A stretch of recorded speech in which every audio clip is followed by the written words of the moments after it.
11 years old, whom I will never forget as long as I live.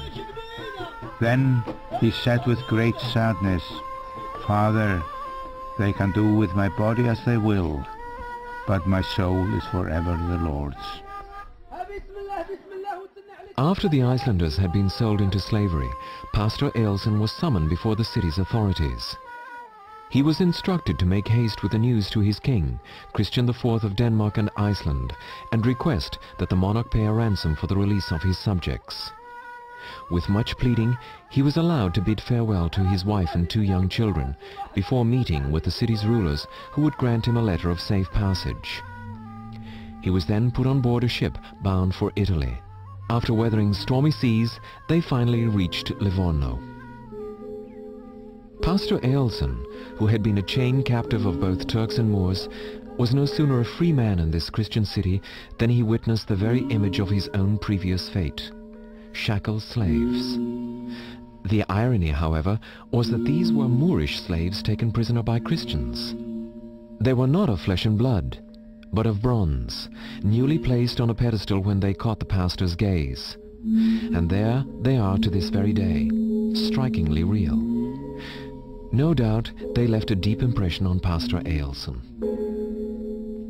These lifelike figures were replicas of a Turk and his 3 sons who had wreaked great havoc on Christianity. In stature they were like giants. The town's duke had conquered them in battle and had had their figures cast in memory of his victory. His image stands over them sword in hand. Scripture tells us that bad fortune will befall the ungodly.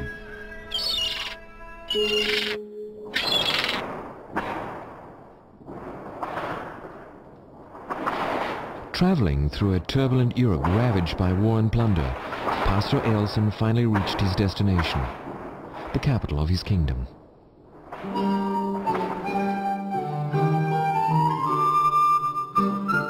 On the 28th, I came to Copenhagen, and as soon as I got there, I was received as an angel of God. Danish merchants who traded with Iceland wined and dined Pastor Ailson for many weeks, and he would be guest of honor at numerous banquets hosted by Danish nobility and Icelanders. Nowhere is there better beer to drink and food to eat than in Copenhagen. Icelandic travelers still enjoy the city's hospitality, and Pastor Ailson is still a source of interest to the city dwellers. This group of people has come together to discuss the publication of his fascinating travelogue and learn more as to what kind of person he really was. Uanset han drager gennem Europa under 30-årskrigen, hvor der er pest og kolera og slåskamp alle steder han kommer. Han har ingen penge på lommen, han kan kun islandsk, og alligevel så kæmper han sig igennem og når sit mål. En meget, meget imponerende skikkelse. Meget imponerende.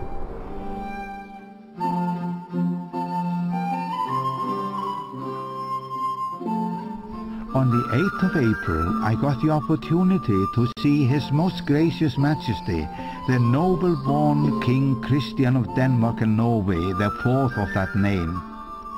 This gracious monarch seems to be humble and gentle with his subjects. While the king expressed his willingness to pay the ransom, the ravages of war meant that Denmark had lost extensive territories, and the royal coffers were empty. My sorrow deepened again, because then all my hope was lost, which was that I would get support there, and so buy my wife and children's freedom. Pastor Ailson expected the Danish monarch to help him and his fellow captives. But was King Christian obliged to do so? Han havde bestemt pligter. Han havde jo underskrevet en håndfæstning, hvor han lovede at forsvare sit land og sit folk med yderste evne. Og der er ingen tvivl om, at det mente han bestemt også, han gjorde. At han så var lidt uheldigt indimellem, det er der ingen tvivl om. Og der er ingen tvivl om også, at Christian han følte et dybt ansvar over for sine folk. Og det var ikke bare dem i København, men det var sandelig også i Norge og på Island og på Færøerne, som han helt klart interesserede sig meget for, meget mere end de fleste andre konger har gjort. The king was unable to offer assistance for some time, but Pastor Ailson did manage to get his wife freed. As to his children, he never saw them again. However, writing about his trials and tribulations would help ease the pain.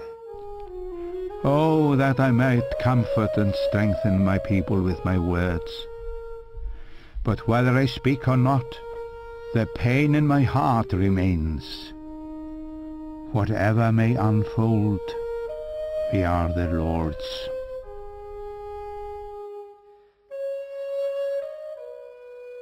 Danish subjects, church and monarch, made a concerted effort to raise the ransom money needed to free the Icelandic captives, or at least those willing to accept this. The Faroese captives were not as lucky.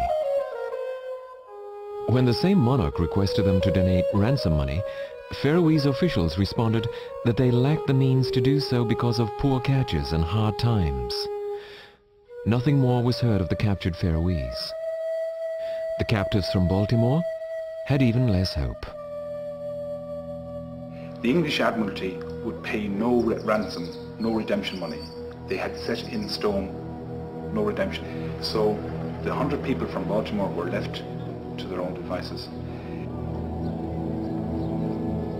As to those deserted by their home governments, what opportunities do they have in the Islamic countries of North Africa? The whole of the commerce of the Barbary Coast was based around skill. If you had skill, if you had intelligence, if you had drive, no matter where you came from, you could come from a small village in Croatia, a small village in Ireland, or a small village in Iceland.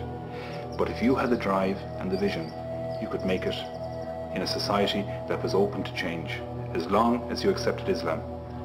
That was the only condition. We are going to follow one of these skillful Christian Europeans who cast the dice and transformed his life and indeed the lives of hundreds of others by renouncing Christianity and embracing Islam. He is specifically chosen because he is the leader of the raids on Iceland, the Faroe Islands and Ireland, the leader of the Atlantic Jihad, one Murat Rees. A Dutch sea captain has researched Rees's maritime career. And yes, the jihad leader was of Dutch origin. His original name, Jan Janse.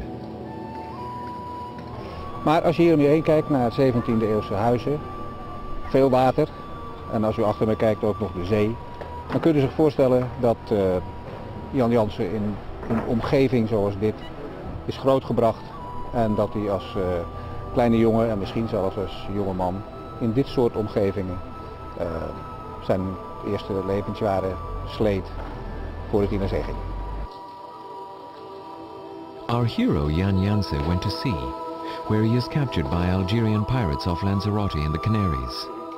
He has a wife and family in Holland, but in the city of Algiers, his life is transformed. Jan Janse converts to Islam and is given a new name, Murat Rees. He is taught the pirate's trade by the best in the profession and soon makes a name for himself. Then he disappears, only to reappear suddenly a few years later in Morocco, to be precise in the city of Salé, from where there was growing pirate activity northwards into the Atlantic. Salé was a bustling city with Berbers plying their wares, European emissaries and merchants negotiating the release of slaves and selling cannons, Jews serving as merchants or local government officials. And then there were Moors, driven from Spain and hungry for revenge. In the city of Salé, Murat Rees rose to the position of King's Admiral, and in that capacity he conducted the raid on Iceland. Upon his return in August, while the captured Icelanders and Danes were being sold into slavery in the marketplace, he sat writing in his castle. He wrote officially to the Dutch government, apologizing for the capture of a Dutch vessel by one from Salé. The letter of February the 16th from your excellencies I received only yesterday, since I have been at sea. You speak of the breaches in the alliance between our governments. The captain of our vessel is not to blame, his crew having mutinied. I am heartily sorry for this disobeying of my orders, and I will do all in my power